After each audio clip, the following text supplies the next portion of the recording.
నేను బిఫోర్ ఈ కమ్యూనిటీకి రాకముందు లైఫ్ స్టైల్ కానీ అలవాట్లు కానీ చాలా డిఫరెంట్గా ఉండేవి.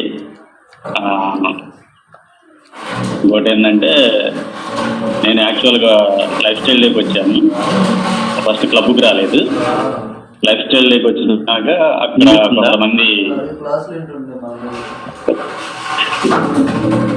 లైఫ్ స్టైల్లోకి వచ్చిన తర్వాత అక్కడ కొంతమంది ఆరోగ్యం తీసుకోవటం, బరువు తగ్గటం, కొంతమంది లైఫ్ స్టైల్ చూడటం, కొంతమంది ఇంకా అన్నీ చూసినప్పుడు నాకు చాలా ఎక్సైటింగ్ అనిపించింది. ఆ రోజు నుంచి ఇందులోకి రావాలని అనుకున్నాను. కోచ్ వచ్చి మా మామయ్య గారే. మా మామయ్య తర్వాత క్లబ్కి తీసుకొచ్చారండి. పెద్దగా వెయిట్ లేని నేను అవసరమా తీసుకోవటం మనసులో అనుకున్నాను. కానీ ఆయన చెప్పింది మాత్రం చేశాను. తీసుకొచ్చేయి అన్నారు. వచ్చిన తర్వాత ఒక 3 days తీసుకున్నానండి. తీసుకున్న తర్వాత నాకు అంతకుముందు బాగా నాన్ వెజ్ బాగా తింటాను. బాగా అంటే ఇంట్లో 6 రోజులు తింటాను, బయట 6 రోజులు తింటాను అనమాట. ఇది కాదు, ఒకరోజు ఏదో ఒక రోజు మిస్ అయితే కానీ అయినా 7 రోజులు తినేవాడిని. అంటే బాగా తినేవాడిని. అసలు వదిలిపెట్టేవాడిని కాదనమాట. ఎక్కడైనా సరే ఇంట్లో కూడా ఇంట్లో వాళ్ళు వద్దన్నా కానీ నా వరకైనా ఉండమని చెప్పేసి బలవంతంగా తీసుకొచ్చి తినేవాడిని. దానివల్ల ఏమైందంటే చెయ్యి మడత పెట్టినా, ఇట్లా పడుకున్నప్పుడు సైడ్కి ఇట్లా పెట్టినా కానీ ఎంత పెయిన్ వచ్చేదంటే చాలా పెయిన్. దానికి ఏమో కానీ చికెన్ గున్యా జ్వరం వచ్చినప్పుడు చికెన్ గున్యా వచ్చిందేమో, ఆ నొప్పులు వచ్చినాయని చెప్పేసి చాలామంది డాక్టర్ల దగ్గరికి వెళ్ళానండి.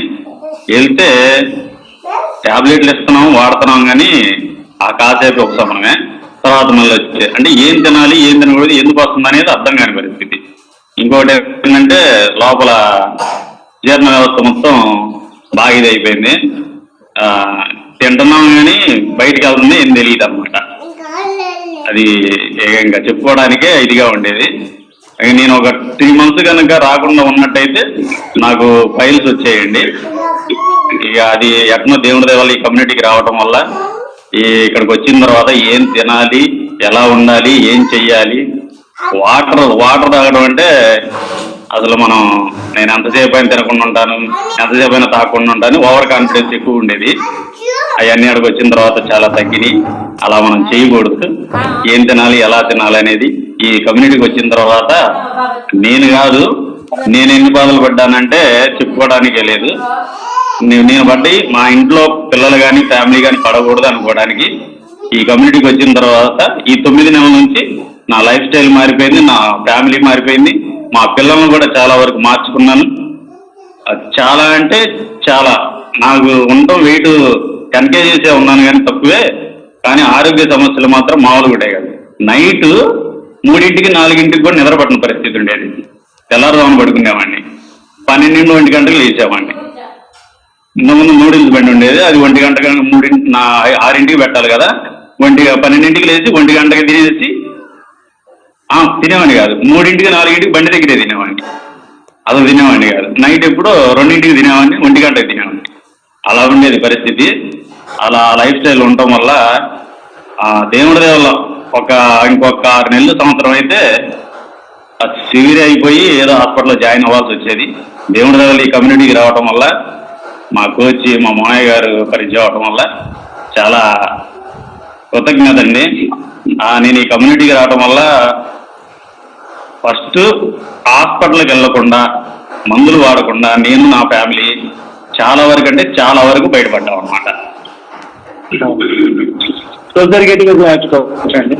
ఆయన తగ్గాల్సిన 8 కిలోలే, కానీ ఎప్పుడైతే 8 కిలోలు వెయిట్ లాస్ ఎప్పుడైతే 8 kgs వెయిట్ లాస్ అయిపోయి ఫుడ్ లో ఏం మార్పులు చేసుకోవాలి, మార్పులు చేసుకున్న తర్వాత ఆటోమేటిక్ గా యూరిక్ యాసిడ్ లెవెల్స్ కంట్రోల్ అయిపోయి ఇప్పుడు ఫిట్ గా ఉన్నారు, హెల్తీగా ఉన్నారు, హ్యాపీగా ఉన్నారు. ఇంకొకటి ఇది మంచిదని నమ్మిన తర్వాత వాళ్ళ ఇంట్లో వాళ్ళని కూడా మార్చుకున్నారు. వాళ్ళ అమ్మాయిని, వాళ్ళ అబ్బాయిని, వాళ్ళ వైఫ్ ని అందరినీ మార్చుకొని ఈ న్యూట్రిషన్ అలవాటు చేశారు. దాంతో పాటు ఫుడ్ మార్పులు కూడా చేస్తున్నారు. అర్థమవుతుందా క్లియర్ గా? సో కొంతమంది ఏమనుకుంటారంటే మాకు అవసరం లేదులే అనుకుంటారు. ఇక్కడ నా ఉద్దేశంలో భూమి మీద బతికుండి భోజనం చేసే ప్రతి మనిషికి షేక్ కావాల్సిందే. అర్థమవుతుందా? భూమి మీద బతికుండి భోజనం చేసే ప్రతి మనిషికి షేక్ అవసరం. అట్లీస్ట్ ఒకవేళ వెయిట్ లాస్ అవ్వకపోవాల్సింది లేకపోయినా, బరువు తరగలేదు కరెక్ట్ గా ఉన్నారనుకున్నా కనీసం ఒక పూట షేక్. బరువు తగ్గాలనుకున్నారా, బరువు తగ్గే వరకు పొద్దున షేకు, రాత్రి షేకు, మధ్యాహ్నం పోయి ఇలా చేస్తే ఖచ్చితంగా హెల్త్ వస్తుంది. అర్థమవుతుందా క్లియర్ గా? ఈ రోజు సాయంత్రం మిషన్ వెయిట్ లాస్ ప్రోగ్రామ్ ఉంది. ఎవరైతే ఆల్రెడీ న్యూట్రిషన్